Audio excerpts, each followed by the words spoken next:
Second part देख लो analogy का, जो कि हमारा बहुत इंपॉर्टेंट होने वाला है। पहला प्रश्न इसमें दिया हुआ है बुक में कि कैलेंडर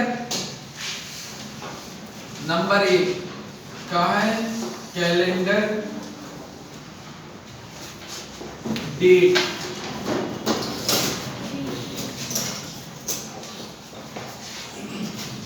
डिक्शनरी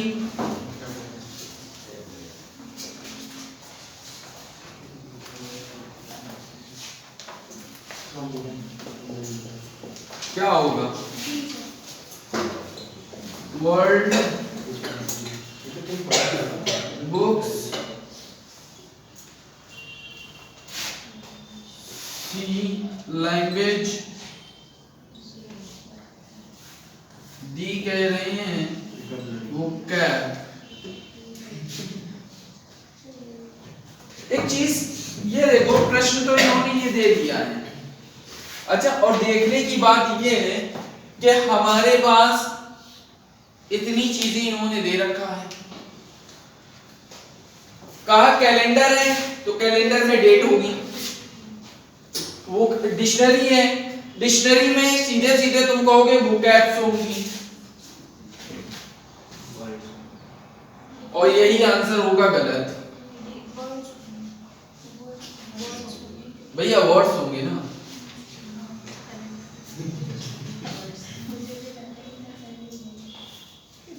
स्पीकिंग सीखने वालों वोकैब को बहुत अच्छे से जानते हैं।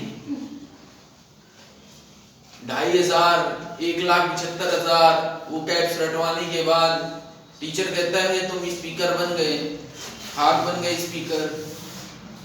Best listener is the best speaker. क्यों कहा गया है? क्योंकि जो गौर से सुनता है वही अच्छा बोल पाता है,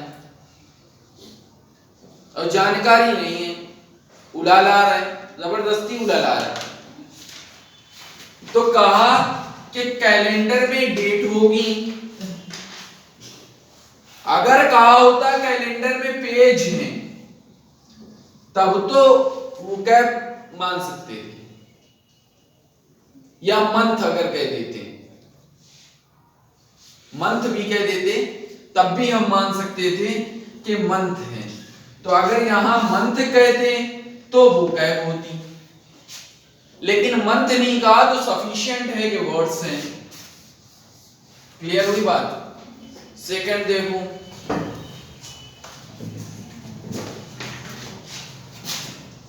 Q S U W T V X Z D F H J G K I M B A G I K M C A R S V S।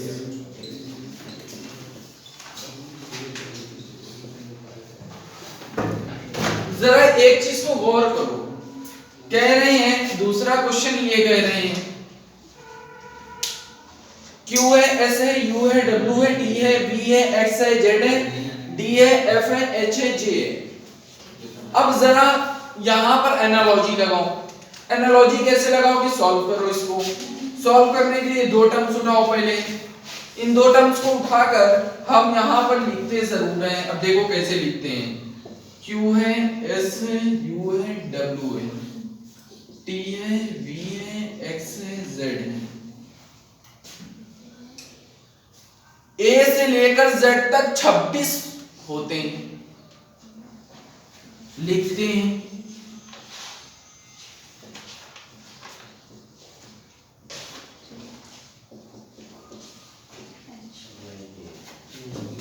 L M N O P Q R S T U V W X Y Z। अब जरा check कर लेते हैं। पहला method ये कि Q के opposite T तो नहीं लिखा है, नहीं लिखा है, तो यानी इस मेथड को तो नहीं अपनाया इन्होंने, अपोजिट क्वेश्चन वाले को। दूसरा आप देखते हैं 1 2 3 4 5 6 7 8 9 10 11 12 13 14 15 16 17 18 19 20 21 22 23 24 25 26।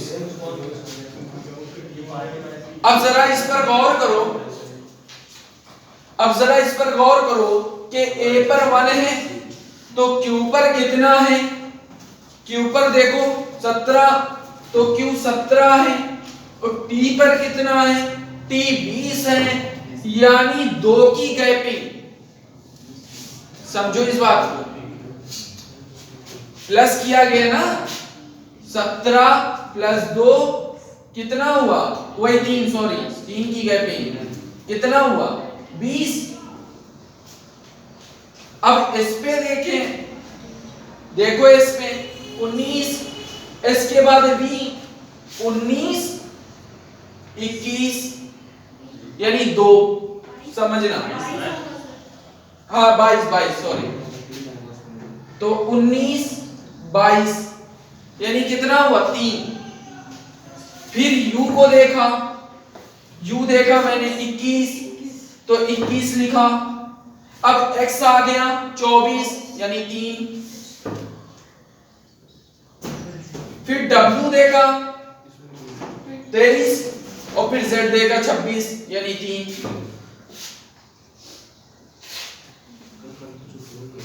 की गैपिंग है। समझो, अब इसको हमने लिख लिया D F H J। इनको देख लो कौन कौन से टर्म पे है। 4 F है 6, H है,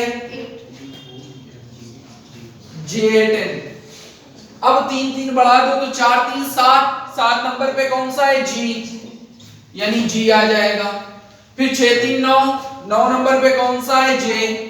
J आ जाएगा। 8 पे कौन सा है? H, 8 3 11, 11 पे K। सर आई होगा, J की जगह आई है वैसे वो आई बनाएगा। आई बना लेकिन अच्छा I J K आई है, I है। आई है वो गलती तो 9 है तो वही 10 है, 10 3 13 तो क्या होगा? 1 मिनट रुको पहले। H पे कितना है? 8 है, 8 3 11 तो 11 पे क्या है? K। अब 10 पे देखो, 10 पे J है, 3 13 M। मिला लो इससे, देखो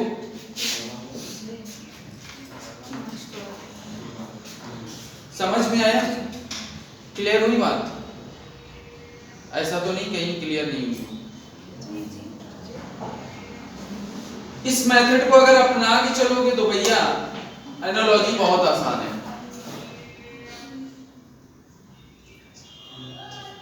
बेहद आसान है।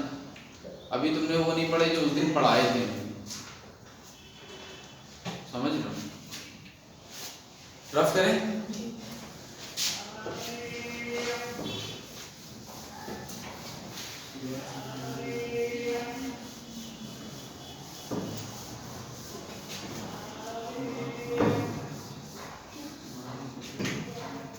अब जरा नेक्स्ट देखो, कह रहे हैं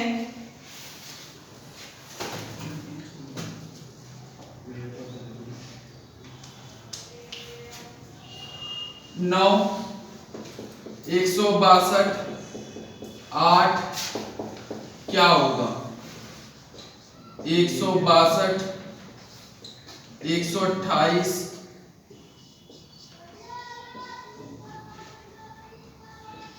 डी कह रहे हैं। जरा से इसको लगाओ, देखिए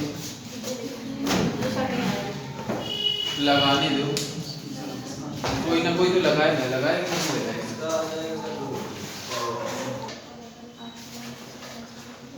देखो भाई 9 का 128 दे रहे हैं, जैसा समा ने बताया कर देते हैं। कह रहे हैं कि स्क्वायर कर लें। अब इसको फिर 2 से इनटू कर लें। 162 है ना, तो कितना आ गया?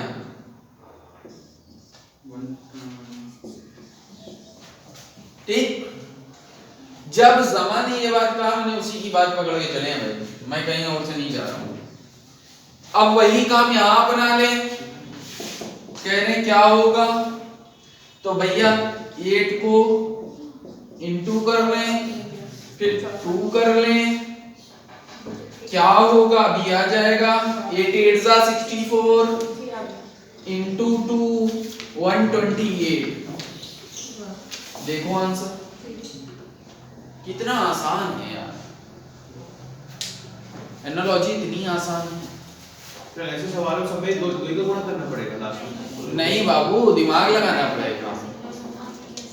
आपका मस्तिष्क इसीलिए तो लगाया है, सीसेट क्यों लगाया है यूपीएससी ने, इसीलिए कि आपको मस्तिष्क के शिकार ना हो। आपका मस्तिष्क खुलेगा तो आप अच्छे से परफॉर्म कर पाएंगे। आप आईएएस बनने के बाद बेहतर जो है पद अचीव करेंगे, और फिर उसके बाद आप जो है लोगों की हेल्प भी अच्छी तरीके से कर पाएंगे।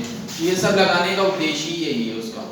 सर ये भी तो कर सकते हैं ना, 2 का मल्टीप्लाई क्यों करें सर, स्क्वायर करके प्लस करते हैं ना दोनों के स्क्वायर करके प्लस कर दें जी, तब भी हो जाए।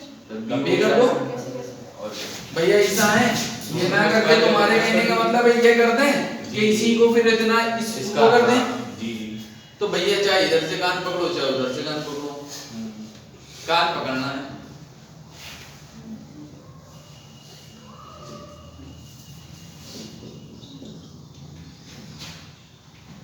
क्लियर हुई बात? एनालॉजी कुछ भी नहीं है, तुम लोग लगाओगी।